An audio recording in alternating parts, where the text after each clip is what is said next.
Palabra de Jehová que fue dada a Sofonías, hijo de Cusi, hijo de Gedalías, hijo de Amarías, hijo de Ezequías, en días de Josías, hijo de Amón, rey de Judá. Eliminaré todo de sobre la faz de la tierra, declaración de Jehová. Eliminaré al hombre y a la bestia. Eliminaré las aves de los cielos y los peces del mar, y las ruinas con los malvados, cuando corte al hombre de sobre la faz de la tierra, declaración de Jehová. Entonces extenderé mi mano contra Judá y contra todos los habitantes de Jerusalén, y cortaré del lugar lo que quede de Baal, los nombres de los paganos y los sacerdotes idólatras, y a quienes se inclinan en los terrados, al ejército de los cielos, y a los que se inclinan y los que juran por Jehová, pero al mismo tiempo por Milcom, y los que vuelven en pos de Jehová, y que no buscan a Jehová y no le consultaron. Y habrá silencio delante del Señor Jehová, pues cerca está el día de Jehová. Ciertamente preparó Jehová sacrificio, consagró a sus convidados, y será en el día del sacrificio de Jehová, que castigará a los príncipes y a los hijos del rey, y a todos los que visten vestido extranjero, y castigará a todo el que salta sobre el umbral en el día aquel, tanto a los que llenan el templo, con lo que sus señores han logrado con violencia y engaño, y sucederá en ese día, declaración de Jehová, que habrá el sonido como grito desde la puerta de los peces, y lamento desde el barrio nuevo, y estruendo grande desde las colinas, y se lamentarán los habitantes del barrio del mercado, porque será destruido todo pueblo comerciante, y serán cortados todos los negociantes de plata. Del libro del profeta Sofonías, capítulo 1, versículos del 1 al 11.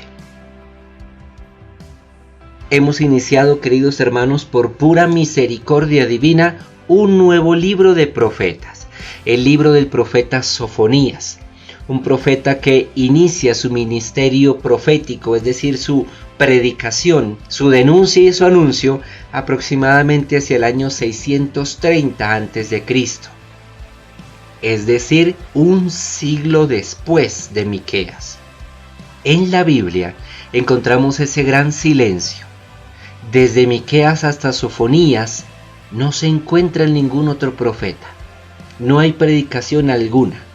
Una vez es destruida Samaria, capital del reino del norte, Israel, todo queda en silencio y los profetas no vuelven a hablar hasta Sofonías en el año 630, un siglo después. Hagamos primero la introducción que corresponde a este nuevo libro y, valga la pena mencionarlo, la hacemos justo 5 años después de iniciar nuestra reflexión bíblica. Hoy cumplimos, queridos hermanos, 5 años de reflexión de la palabra de Dios que iniciamos allá por los evangelios y continuamos con el Nuevo Testamento y retomamos ya, habiéndonos acercado a lo que era la figura de Cristo y el legado de Cristo, con la luz de Cristo, a analizar y leer el Antiguo Testamento. Lo que hicimos fue no llegar al Antiguo Testamento a ciegas, sino llegar a leerlo portando en la mano la lámpara que nos brinda Cristo con su luz, para entenderlo de una manera mucho más acorde a nuestro ser cristiano. Cierro el paréntesis. Este profeta, nos menciona el mismo texto, es hijo de un tal Cusi, pero la verdad Cusi sí quiere decir el cusita, es decir, alguien venido desde la región de África.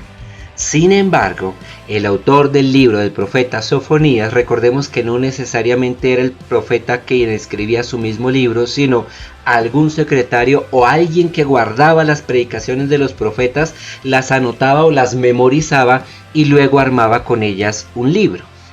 El redactor del libro, el profeta Sofonías, nos dice que él en el fondo era descendiente del gran rey Ezequías, del buen rey Ezequías. ¿Por qué anota esta genealogía? porque al parecer, dicen los expertos en Biblia, el redactor quiere hacer notar cómo la semilla de ese gran rey bueno y santo Ezequías, que estuvo en tiempos de Isaías y Miqueas, esa semilla de bondad, de piedad, de justicia, de verdadera religiosidad justa, estaba en Sofonías y promovió, como lo veíamos en los libros históricos, el que Josías, el rey que ahora estaba reinando en tiempo de Sofonías, también fuera un rey bueno. Esos dos reyes, Ezequías, el que estaba en tiempos de Isaías y Miqueas, y Josías, el que estará aquí en tiempos de Sofonías y Jeremías, van a ser los dos reyes más santos y piadosos.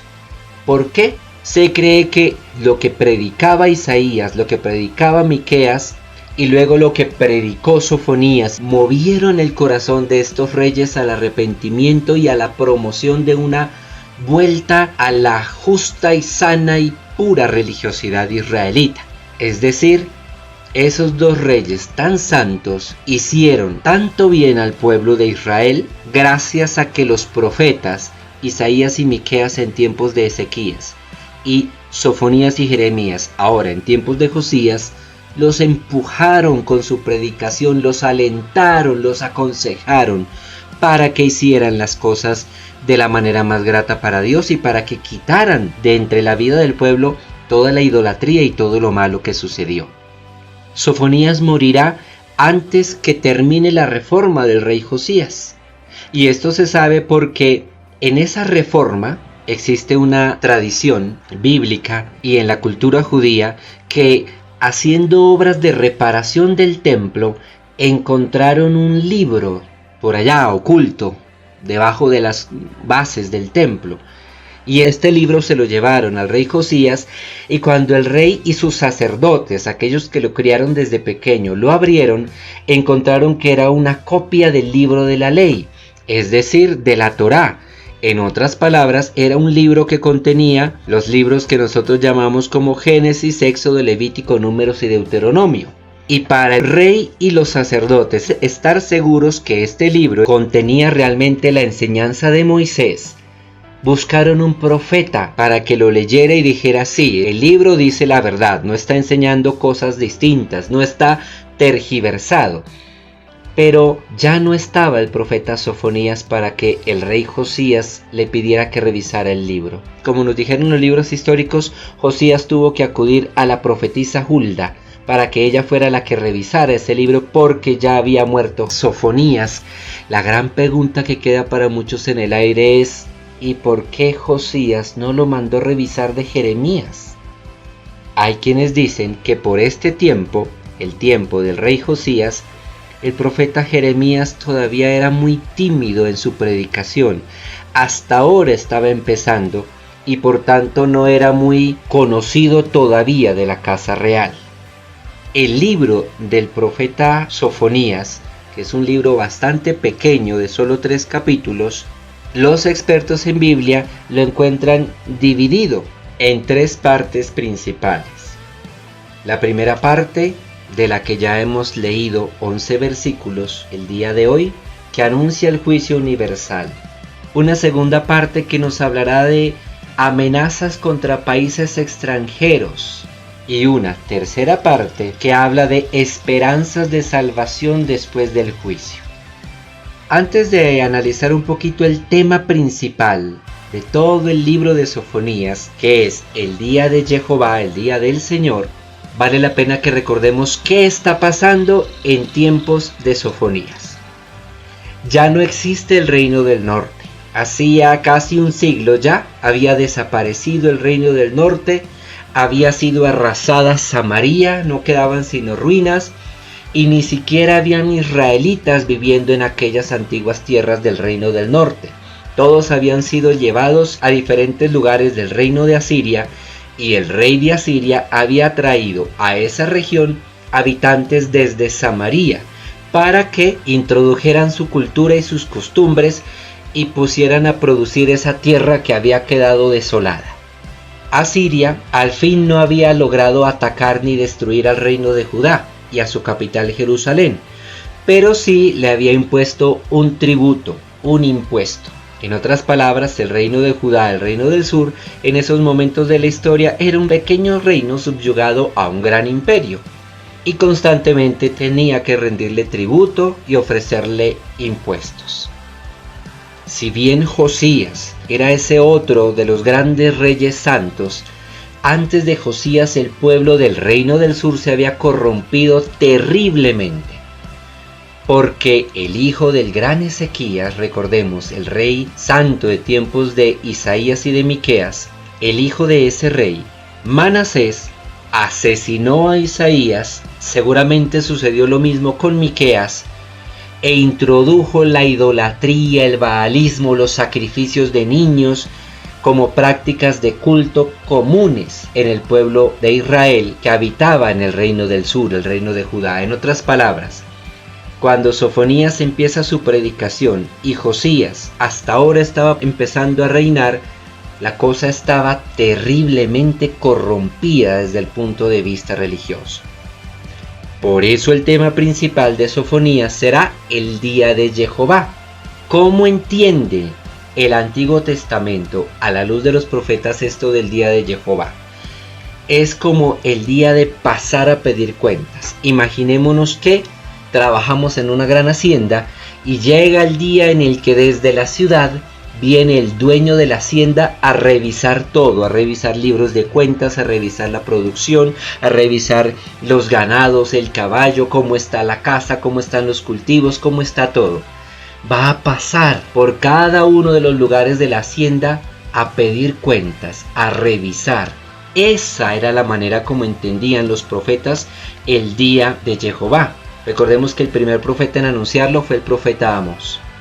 Y en ese pasar a pedir cuentas, habrán quienes salgan beneficiados porque cumplieron bien su labor y van a ser felicitados, pero habrán quienes efectivamente van a ser o despedidos o castigados porque no hicieron bien su labor. Ojo que aquí hay algo importante. Ya el cristianismo, esto del día de Jehová, lo va a entender a la manera cristiana y según la soteriología y la escatología cristiana. Es decir, lo va a entender como el día del juicio final. ¿Cuál es la diferencia? En el cristianismo, este día del juicio final es el último día y después ya solo viene la eternidad. Mientras que para los profetas, el día de Jehová es el día de pasar a pedir cuentas, de premiar o castigar, pero después continúa la historia. El premiado seguirá bien y el castigado, pues después de mucho tiempo, el amo va a decidir ya fue justo el castigo, ya volvamos otra vez a concederte todos los beneficios, ya te perdoné, ya pasó el tiempo del castigo. Para los profetas, el día de Jehová es un día que sucede, pero no significa el fin de la historia. Para el cristianismo, el día del juicio final sí significa el fin de la historia y el inicio de la eternidad. Entonces, en este contexto es que nos vamos a mover. Y habiendo hecho esta larga introducción, les invito a un segundo audio en el que ya haremos la reflexión sobre el fragmento que escuchamos al principio de este día.